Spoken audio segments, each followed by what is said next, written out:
Hello and welcome to the show. My name is Ben and this is The Color of Innovation, brought to you by the United Nations Development Programme. In this show, we cover stories of innovation from across the Arab states.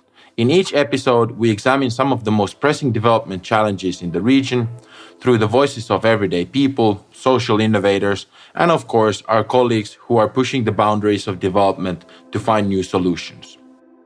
Youth unemployment is a growing problem in the Arab states, a region where over 60% of the population are currently under the age of 30, and of whom 1/3 are currently without a job, according to the International Labour Organization. In parallel with ongoing programs, UNDP Iraq has turned to more innovative ways of reducing youth unemployment. Innovation for Development is an initiative that encourages youth to become entrepreneurs and start their own businesses. One of the primary tools that UNDP Iraq has been using to foster entrepreneurship among youth is design thinking. It's a solution-based approach that is taught to innovation for development participants and that they use to improve, develop, and explore new business ideas that also respond to the needs of their communities. My first guest is Ranya Bakr, an Innovation for Development alumni currently working as an advisor for the German Corporation for International Cooperation, GIZ, where she uses her design thinking skills in managing startup competitions for university students all over Iraq. Before diving deeper into the challenges and solutions regarding youth unemployment in Iraq, I called to Ranya to learn more about design thinking. Hi, Ranya. Good to have you on the show. Thank you. So let's start off with if you could explain to our listeners what is design thinking. Well, design thinking is a human-centered solution process. What we mean by design thinking is that we are trying to find the best possible solutions for the human needs. It can be applicable on anything in life, per se. You can have design thinking at your work, and if you're designing a product or you're designing a service, or even with trying to solve a problem with leadership and leading your employees. Design thinking is a human-centered way of change. Therefore, I think design thinking is very important for every aspect in life, not only in business economics or entrepreneurship. It's also very important for designers, graphic designers, in order for them to create a product that would be welcomed from their kind of receiving audience. Yeah, and as I understand, design thinking includes a very specific process. So perhaps you can take us through the steps and give a few practical examples. Yes, definitely. First of all, we have to understand that design thinking has pillars and has steps. The basic pillars of design thinking is to empathize, to ideate, and to experiment. If these steps are done right, then you are completely on the safe side, whether it's on your business or creating an aesthetically appealing design, or even trying to manage an organizational change in your company. So the process and the steps of design thinking would start by empathizing and by studying the market, and then moving on to creating solutions for this market. Testing these solutions, and also through creating a prototype or creating a minimum viable product, an MVP. And afterwards, after you study the product and that you created with the minimal resources that you have, and test it to the market, to the humans that you have created the solution for, you would be able to measure the outcomes of your product, which would mean that alterations and changes are very welcomed in the design thinking process. So when thinking about encouraging entrepreneurship and having people setting out their own businesses, what is it that design thinking can bring to the table that wasn't already there? Mm-hmm. Well, entrepreneurship, in my opinion, is the innovative approach to change. The entrepreneurship has an ability to see the problem and come up with a suitable, creative, sustainable, community-friendly solution. And that could be achieved through design thinking, through the processes and the steps of design thinking. In order for us to humanize the scale of possible solution and to also study the outcomes of your enterprise, if you start with a human centered business and an approach for a change, then it would be a lot easier for you to measure the outcome of your business, whether it's feasible or not. Okay, Rania, I think this is the best summary of design thinking I've heard so far. Thank you. So thank you, Rania. It's been a pleasure talking to you, and good luck with the great work. Pleasure to meet you. Bye bye.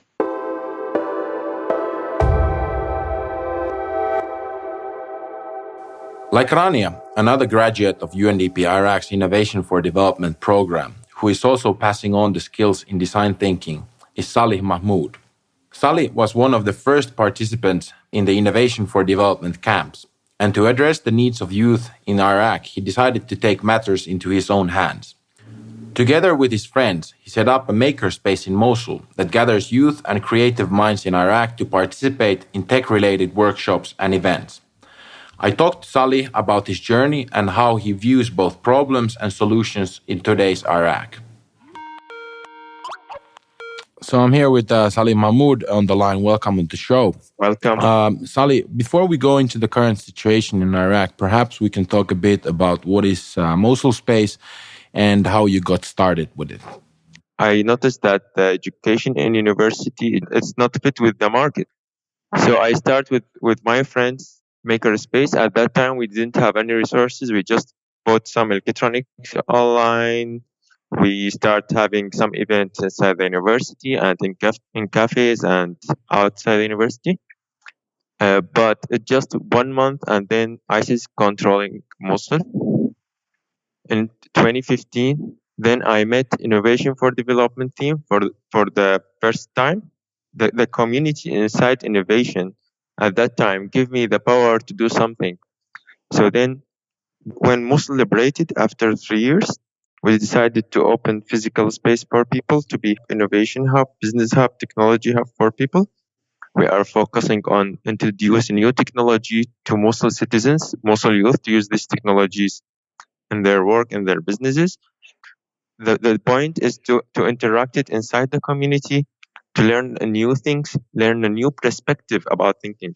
Because most of people in Mosul and in Iraq in general, they are focused on government job because it's safe and reliable, and there is no monitoring and evaluation system for people who are working with government. No one will fire them. It's just to have your breakfast and your tea and doing some basic stuff, or not to do anything, and you will have your salary. But now, because of the economic situation of Iraq, it's very limited to access the government employment. What do you think are the main challenges youth encounter, or the main obstacles for entrepreneurship and employment in the private sector in Iraq today? And what do you think needs to change for the environment to become more conducive for entrepreneurship? It is not easy because the culture need to be promoted by these innovation hubs like Mosul Space and other innovation hubs and other organizations in Iraq to reach people that they can't start their business. This is the first thing. The second thing, there is no governmental support for this kind of businesses or entrepreneurship or developing private sector. For me, I tried to register as an NGO, and I spent 1 year till now my papers in Baghdad, and I didn't get my registration. I will start next coming days starting the process of register as a company, and I will see it's maybe it's take 2 or 3 months. The third thing, people, especially in Mosul, they have bad economic situation. So there is a lot of people who is engineer now is working is like a taxi driver or working in cashier in some clothes shop, and they just getting around $300, and they accept that because they just want to survive. So when people they want in survivor mode, they will not start their businesses because they see we will have a risk, and I can't take this risk with starting business. We want to create environment to make it easy for those people. How do you think we can then encourage young people to take more risks, kind of tap into their creativity, come up with their own innovative solutions and approaches? I think there's two parts in my way of thinking. One of them is to involve them inside the communities, and these communities is full of people who has a startup and who has failure and success stories to learn from them. And the second thing is access to material to develop themselves in anything they need. They need to have awareness and they need to have skills. So start the idea of starting a small business for you. So that support people accessing to knowledge, to awareness, and to develop their skills in how to manage these things. Are there some kind of policies or programs or initiatives that you would like to see from the government or the public sector? Actually, the public sector is just pushing people through institute like universities to be graduated with certificate, and this certificate just to apply for government job. In their culture, when they study them, the student told his instructor, his professor, if I answered the question, I will not answer the question. Finally, I will get my certificate, and with this certificate, I will get a government job, and there is no government job now. So it's the equation is just something not logical. It's not focusing on knowledge or understanding something during their journey of study in university. But if the public sector pushing people through private sector and entrepreneurship, like having big innovation centers, that means that the government want us to work in the private sector and entrepreneurship. That will benefit young people, benefit all the community. It's a change the perspective. And at the same time, it's if the government having strategy about developing the private sector and entrepreneurship, they will find their private sector is more developed. Now, every day there is people graduated from some college making a protest in front of some ministries to asking for jobs. And that will continue. Okay, thank you, Salih. Thank you very much for coming on to the show. Welcome. Thank you. Bye.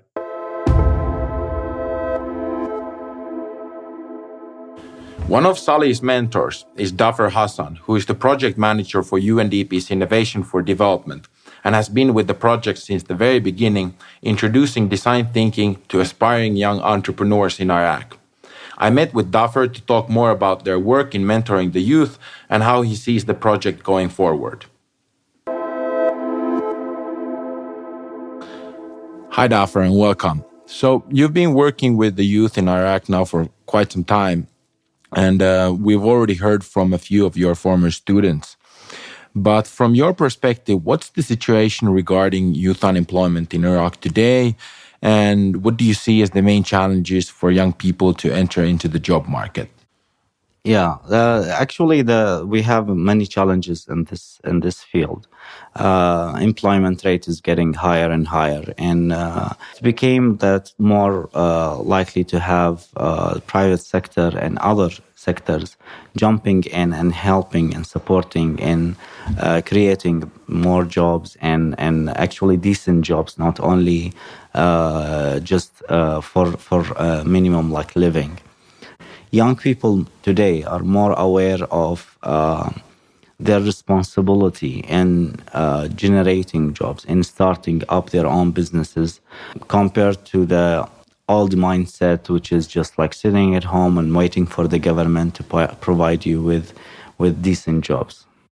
Yeah, in my previous discussions on the topic, I've faced the question of education, that universities and education in general gear the youth towards public sector jobs, and that's the primary expectation, and that the students don't learn the necessary practical skills for entrepreneurship. Is this something that UNDP Iraq is working on or could possibly step in? The gap is still there between the education system and market needs. And this is something that, again, it's some kind of increasing in the awareness of this gap, which is the first step. What we are doing as UNDP with Innovation for Development is that we are trying to reduce this gap by training and helping young people to be more aware of the tools and mechanisms, methodologies that they can use in order to develop their skills. And we focus a lot on self-learning. That's why our model is youth to youth. So we don't bring experts or trainers from outside Iraq. Rather, we depend on young people, Iraqi people who work together, and they review materials online, offline. They try to understand the market in Iraq and bring up the training materials that's suitable for the young people in Iraq to understand how they can start their own business within the ecosystem in Iraq. We are now starting working with some universities in order to pushing the agenda to have kind of curriculum for entrepreneurship, and also link the graduation projects for different fields, for example, engineering or architecture or something, that how to bring those graduation projects to be very close to market needs. So it's an ongoing process to actually change the mindset. So the challenge is on different levels, from the ministry, with the management of the universities, and also with the instructors, and then you end up with the students, which is another thing that we're working on, that your life starts actually, you can start whatever, you can start some experiments, startups, while you are a student. So when you graduate, you have some kind of minimum standard of skills and experience that will qualify you to find job immediately after you graduate, rather than waiting for 2-3 years or starting your practical education after you graduate. So does Innovation for Development have a mechanism to reach out to young people who have already graduated or perhaps have not gone through the kind of traditional education path? Yeah, actually what we do is mainly we have the main thing, which is we use the online outreach through social media. We announce online platforms, people can register. And then we do the selection process to identify the most suitable people to join our trainings. And usually we have people joining from different backgrounds, educational backgrounds, and people with high school only, or even people who did not graduate from high school. And they managed to develop very nice projects, actually. That was really surprising and make you proud of the new generation coming. And also, we depend on the network that we have, the people that we have trained. And, the project started in 2015. Until today, we trained more than 2,500 people. And they refer to our program, and they encourage their peers to apply. And sometimes we train someone, and then after 3-4 years we train we see that their sisters or brothers joining as well the programs, or their colleagues at work or in the university. Yeah, and do you have any kind of advice for youth to kind of encourage them to tap into their creativity and perhaps overcome any doubt that they might have? If you surrounded yourself with people who are more into research, business, developing their skills, they have big dreams, you're immediately influenced by those people. And whenever you feel weak or behind, this become your ecosystem supporting system that will encourage you to go back to the same path, and especially when you fail. And also how to address failure as part of your learning process. Failure is good. Failure is something that down the road you will be celebrating and you will be talking about. When you go to on a stage or something, talking about your success, people usually refer to their failure in the beginning. So because this is the main, one of the main reasons that made them the people they are now today. Okay. What's the next step for Innovation for Development? Where do you see it going from here? And how does design thinking fit into the picture? The next steps that we are working now on developing an online platform gamified with point rewarding system that's going to be for individuals and institutions to register and to interact and build partnerships. Second, we are working on developing an localized training manual on design thinking. And the third thing that we are working on developing a locally designed simulation game that's going to simulate the ecosystem, the entrepreneurship ecosystem, so the participants can learn more about the ecosystem from this game. After that, the next year we will be for this year is going to be kind of testing for those three products. Next year we're going to implement on large scale and then collect as much data as possible through the platform. Okay, and one of the problems that we have in Iraq is that we don't have sufficient data to tell you like how much the investment is, how many startups are starting or failing, how many people are like this communities, how big it is. Nobody can tell you that. So we are aiming to collect this kind of essential data during the next 2 years. And in the third year, in 2021, the aim is to start working on either a policy or strategy that has to do with youth and entrepreneurship. Okay, what would you like UNDP to do in Iraq to further encourage youth to take up entrepreneurship roles? And if there is something that you would like the government to do, what would that be?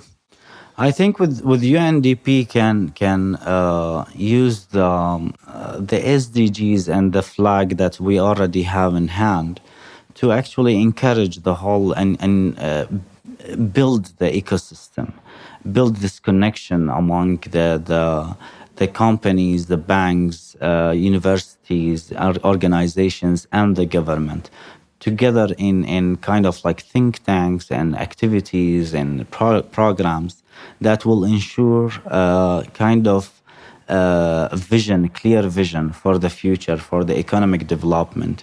And entrepreneurship and innovation is just like an entry point, and that's going to give hope for people in order to develop other aspects of the economic development process in Iraq.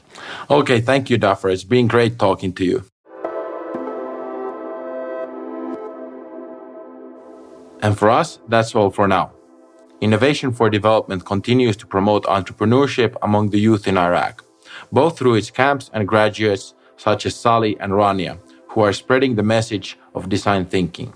If you want to learn more about the topics discussed in this podcast, please see the description for links to all of our guests and UNDP Iraq, or visit arabstates.undp.org. This has been a podcast by the United Nations Development Programme, and as always, if you enjoyed this episode, please share, subscribe, leave a like, and tell your friends. Thank you for listening.